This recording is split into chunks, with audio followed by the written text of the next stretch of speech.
আসসালামু আলাইকুম এভরিওয়ান, আশা করি সকলেই ভালো আছেন। সোনিয়া হ্যান্ডিক্রাফটের পক্ষ থেকে আপনাদের স্বাগতম। আজকে আসলাম আবারও একটি চুড়ির ভিডিও নিয়ে। স্কোয়ার সাইজের চুড়িগুলো আমি প্রথমে ফেব্রিক দিয়ে পেঁচিয়ে নিয়েছি, এটা আপনারা দেখতেই পাচ্ছেন। এই চুড়িগুলো কিন্তু এখন খুবই ভাইরাল, আর হচ্ছে যে হ্যান্ডমেড প্রোডাক্টের চাহিদা কিন্তু সবসময় ছিল, এখনও আছে। তো আপনারা যদি কেউ চান বাসায় বসে এরকমের হাতের তৈরি পণ্য নিয়ে কাজ করতে, তাহলে কিন্তু করতে পারেন। আমি কিন্তু প্রথম অবস্থায় খুবই অল্প পরিসরে শুরু করেছিলাম, আস্তে আস্তে আমার কাজের পরিধি বাড়ছে।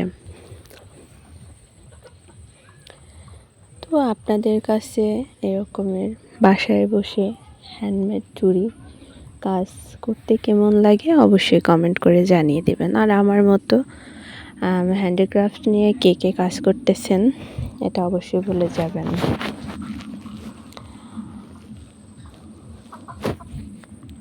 আর একটা কথা বলে রাখছি, আমি যেহেতু নতুন ইউটিউবে কাজ করতেছি, আমার ভিডিওর কোয়ালিটি এবং ব্যাকগ্রাউন্ড, তারপরে ভিডিও করা আনুষঙ্গিক যে সমস্ত জিনিস আছে বা ভয়েস ওভার সেরকমের ভালো হয় না, এটা আমি বলে দিচ্ছি।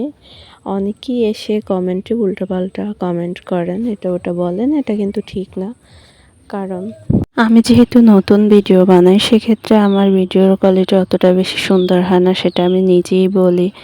মানুষ তো একসাথে আর ভালো কিছু করতে পারে না, অবশ্যই তার জন্য সময়ের প্রয়োজন হয়।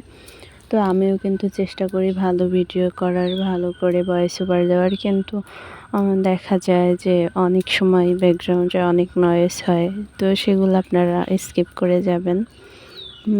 ভালো লাগলে ভিডিওটি দেখবেন, না লাগলে আপনারা স্কিপ করে যেতে পারেন। আমি কিন্তু কাউকে জোর করে বলি না যে আমার ভিডিও দেখার জন্য। আর একটা বিষয় আপনাদের ক্লিয়ার করে বলে দিচ্ছি, আমি কিন্তু চুড়ি নিয়ে কাজ করছি, হ্যান্ডমেড চুড়ি নিয়ে, এবং হ্যান্ডিক্রাফটের প্রোডাক্ট নিয়েও কাজ করতেছি।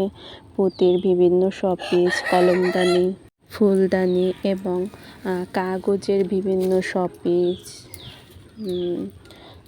শপিস, এবং হচ্ছে যে চুড়ির যে কোনো আইটেম নিয়ে তো কাজ করতেছি, জুয়েলারি আইটেম।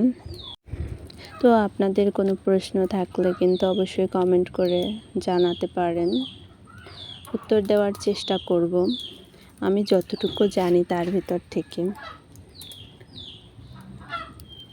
একটা কথা, আমি যখন ভয়েস দিই তখন আমার এখানে অনেক নয়েজ হয়, সেগুলো একটু স্কিপ করে যাবেন। আমি যেহেতু গ্রামের বাড়িতে থাকি, তো সেক্ষেত্রে আপনারা অবশ্যই এতটুকু বুঝেন যে গ্রামে থাকলে আশেপাশে অনেক নয়েজ হয়, এবং কথা বলার সময় আমি কিন্তু এরকম স্পেশাল আমার কোনো জায়গা নাই যেখানে আমি সুন্দর করে ভয়েস ওভারটা দিব। তো আমি যখন যেখানে পারি সেখানে বসেই কিন্তু ভয়েস ওভার দেওয়ার চেষ্টা করি, কারণ ওরকমের যদি পারফেক্ট সময় এবং পারফেক্ট জায়গা খুঁজতে যাই, তাহলে কিন্তু আমার ভিডিও বানানোটা হবে না, আমি ভয়েস ওভার দিতে পারবো না। যার কারণে আমার মনে হয় আমি যেখানে আছি, যে পরিস্থিতিতে আছি, সেখানে বসে ভিডিওটা বানাই এবং আপলোড দেওয়ার চেষ্টা করি। আপনাদের যদি কোনো প্রশ্ন থাকে অবশ্যই আমাকে কমেন্ট করে জানাতে পারেন। আমার থেকে কোনো ইনফরমেশন পেলে যদি আপনার কোনো একটু উপকার হয়, কোনোভাবে যদি আপনারা উপকৃত হতে পারেন, তাহলে সেটাই আমার অনেক বড় পাওয়া। আর হচ্ছে বর্তমান সময়ে এরকমের যদি আপনাদের কোনো কিছু মনে হয় বুঝতে অসুবিধা বা বুঝতে পারেননি, তাহলে আপনারা কিন্তু ইউটিউবে সার্চ করে দেখতে পারেন বা গুগলে সার্চ করে দেখতে পারেন, খুব সহজে পেয়ে যাবেন।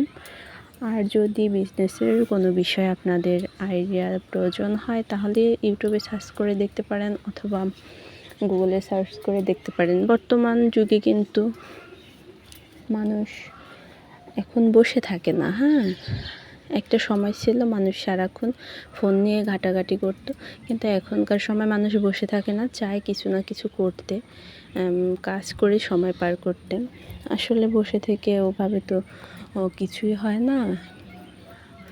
তো সেক্ষেত্রে আপনারা চাইলে বাসায় বসে কাজ করতে পারেন। কোনো বিজনেস আইডিয়ার প্রয়োজন হলে আমাকে কমেন্ট করে জানাতে পারেন। আর আমার জন্য বেশি বেশি দোয়া করবেন। যদি আমার ভিডিওগুলো আপনাদের একটুকু ভালো লেগে থাকে অবশ্যই চ্যানেলটা সাবস্ক্রাইব করে এবং লাইক কমেন্ট শেয়ার করে দিবেন। আমার পাশে থাকবেন, আমার জন্য দোয়া করবেন। আমি চাই আপনাদের দোয়া ও ভালোবাসা নিয়ে অনেক দূর এগিয়ে যেতে এবং আমার ইচ্ছেটা পূরণ করতে। আমার সবাই ভালো থাকবেন, সুস্থ থাকবেন। আল্লাহ হাফেজ।